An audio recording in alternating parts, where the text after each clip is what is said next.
때는 18세기 무렵, 당시 러시아 제국의 황제였던 퓨트르 대제는 강대한 러시아 제국을 꿈꾸면서 그 실현을 위해 쉬지 않고 노력했습니다.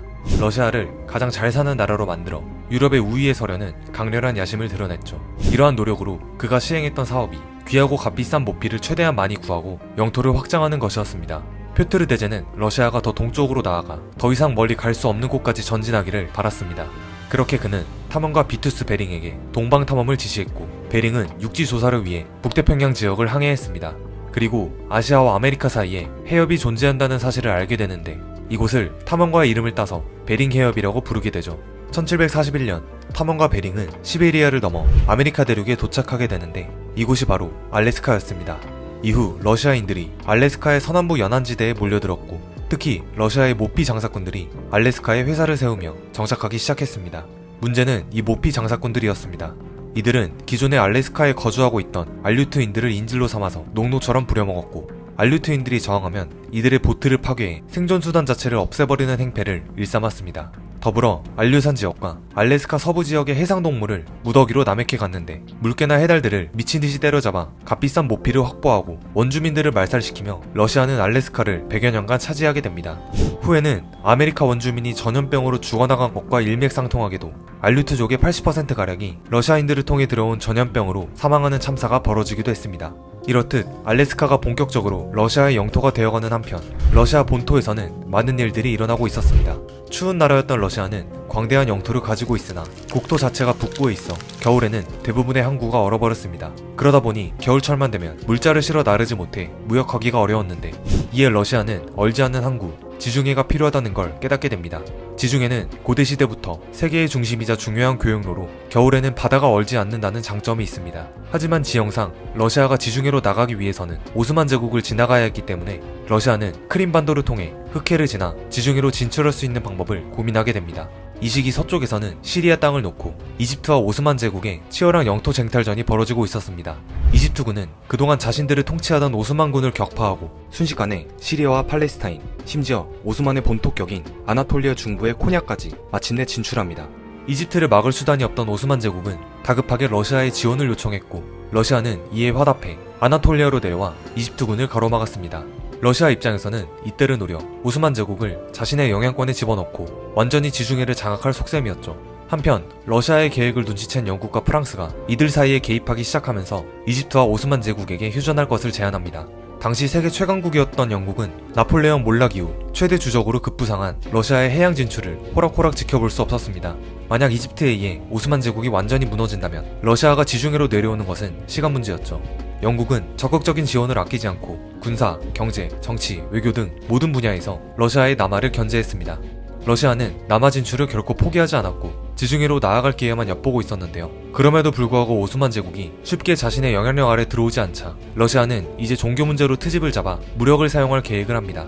이 당시 오스만 제국은 크리스트교의 성지인 예루살렘과 베들레헴을 관리할 수 있는 권리를 영국과 프랑스를 비롯한 몇몇 나라에게만 주었습니다. 러시아는 이를 트집잡아 1853년 7월 오스만 제국의 북부를 공습하였으며, 아무런 준비도 없이 전쟁이 갑자기 시작되는 바람에 오스만은 순식간에 북부를 빼앗겨버렸습니다. 이미 이때는 전 유럽을 휩쓸었던 오스만 제국의 전성기가 끝나고 점차 쇠퇴하던 시기였으며, 반대로 러시아는 나폴레옹을 꺾고 상승 추세를 걷고 있었기 때문에 대부분 오스만 제국이 이렇게 무너질 것이라 생각했죠. 그러나 러시아의 남하 정책을 가만히 지켜볼 생각이 없던 영국은 오스만 정부에게 모든 지원을 아끼지 않을 것을 약속하며 강경 대응을 권유했습니다. 오스만 제국 입장도 도나우강 유역의 속국들을 내주면 수도인 코스타티노폴리스가 코앞인 터라 군사적으로 이를 격퇴할 필요성을 절감하고 전쟁을 결심했습니다. 결국 1853년 10월 4일 오스만 제국은 영국과 프랑스와 손을 잡고 러시아 제국에 전쟁을 선포합니다. 그렇게 시작된 게 크림 전쟁이죠. 러시아는 영프 연합군을 도저히 이길 수 없다고 판단하여 오스만 제국에게 손을 떼고 스스로 물러났지만, 영국과 프랑스의 생각은 달랐습니다. 이참에 러시아가 다시는 지중해를 탐내지 못하도록 확실하게 하고 싶었죠.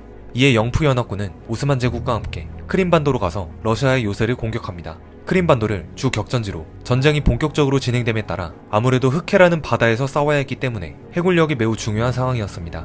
그러나 해군력 최강국인 대영제국을 상대하기엔 러시아의 해군은 심각했습니다. 러시아의 배는 대부분 풍력으로 전진하는 24척의 범선이었으며, 그에 반해 영국과 프랑스의 배는 훨씬 강력한 대포가 있는 증기선 258척이 있었습니다. 수적으로는 물론 그 기술력으로 이미 러시아를 압도해버렸습니다.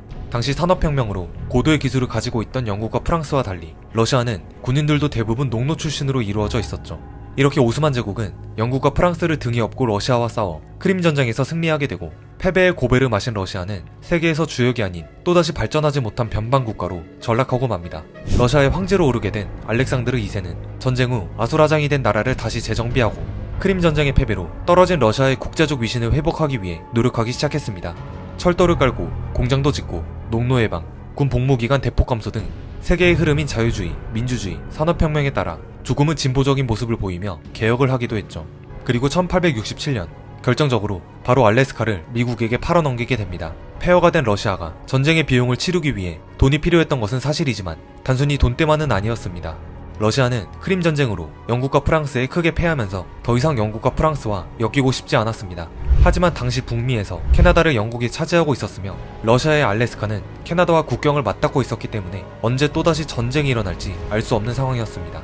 러시아 입장에서는 국경 지역에서 시비가 걸려서 또다시 전쟁이 나면 결국 알래스카는 영국의 수중에 넘어갈 것이 눈에 훤했습니다. 때문에 러시아는 아무런 이득도 없이 알래스카를 빼앗길 바에 이 땅을 미국에 팔아버리는 게 낫겠다고 판단한 것이죠. 이외에도 러시아가 알래스카를 팔 수밖에 없는 요인이 더 있었는데, 대표적으로 당시 알래스카에는 사금이 지속적으로 발견되면서 금광이 있을 것이라는 추측이 난무했습니다.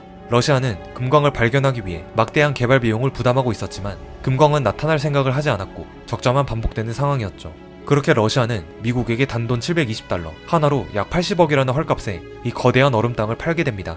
이때 미국에서도 알래스카 땅을 사느냐 마느냐를 두고 고심을 거듭하는데, 당시 알래스카는 그저 면적만 쓸데없이 큰 얼음 덩어리라는 인식이 강했습니다.